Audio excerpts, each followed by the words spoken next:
وَتِلْكَ الْأَمْثَالُ نَضْرِبُهَا لِلنَّاسِ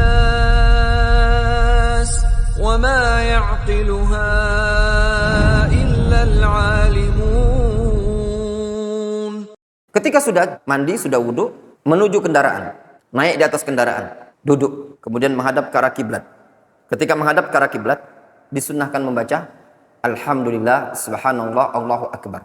Kemudian dalam hati, pasang kuda-kuda ini, hatinya ingin niat umroh karena Allah Subhanahu Wa Taala. Kemudian kalau kita sholat itu kan ada lafaz Allahu Akbar ya.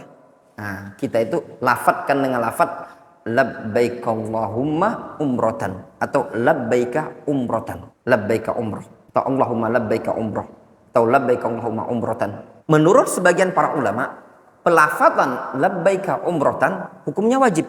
Menurut sebagian yang lain tidak wajib tapi sunnah.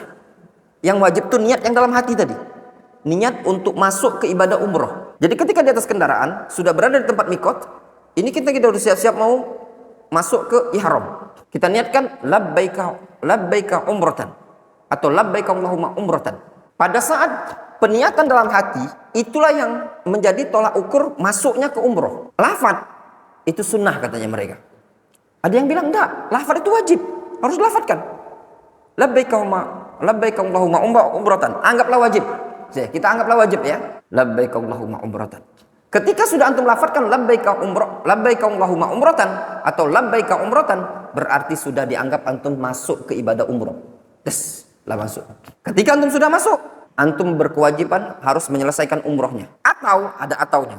Kalau antum mengkhawatirkan tidak bisa menyelesaikan, mungkin karena badan meriang-meriang, atau mungkin jangan-jangan datang haid, atau mungkin begini dan begini, diperbolehkan antum istirat. Kalau perempuan dengan membaca labbaik Allahumma umrotan in habasani habisun famahilli haitsu habastani. Kalau bahasa Arabnya. Boleh nggak bahasa Indonesia? Boleh, Bay. Tadi kan ada omongan, lafal Arab itu enggak wajib.